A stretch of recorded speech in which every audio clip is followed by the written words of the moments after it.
In 2013, a virus that you've probably never heard of, but most likely been infected with, tried to take me out. A month after I moved to Buffalo and started my fellowship in August 2013, I had a morning where I just didn't feel good. I was tired, I had a little bit of a sore throat, but you know how it is, like the day goes on, I started to feel better. And then the next morning, I woke up and my urine was like brown. Not like when you're dehydrated and it's dark, but like a color that it just didn't make sense. And I was like, man, I've either got rhabdo or something's going on with my liver. And I just felt absolutely exhausted. It was summer in Buffalo, we didn't have air conditioning, so I went into the basement and I laid on the concrete floor to cool down, and I was so exhausted I felt like I couldn't get up. But I didn't have a primary care doctor because I had just moved, and so I went to sleep that night. I woke up the next morning, and the next morning my urine was like even darker, and I was like, I should call someone. And so I talked to some people at my fellowship, and they're like, yeah, you just need to go to the ER. And so they told me what ER to go to, and I went in and I was just exhausted. I was like a limp noodle. I just felt like I couldn't lift my arms or my legs. I was wrecked tired. And they looked at me and they were like, oh, you don't look good.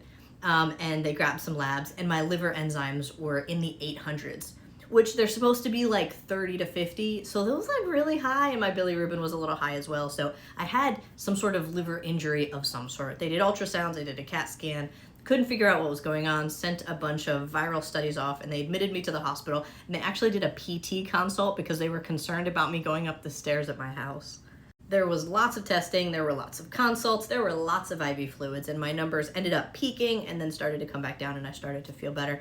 And the test that was positive was for something called CMV, or cytomegalovirus. I had my primary infection, so the first time I had ever gotten that virus, and it caused a mononucleosis-like illness.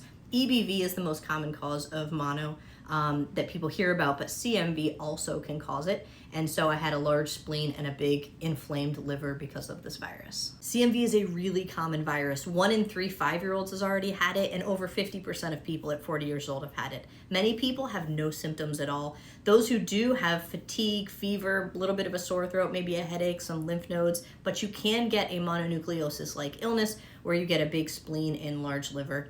CMV can cause pretty big problems for women who get their primary infection when they're pregnant, can cause significant issues with baby, and people that are immunocompromised or have organ transplants can also have pretty significant issues with this. CMV is transmitted by bodily fluids, so this is just another reason to make sure you wash your hands, because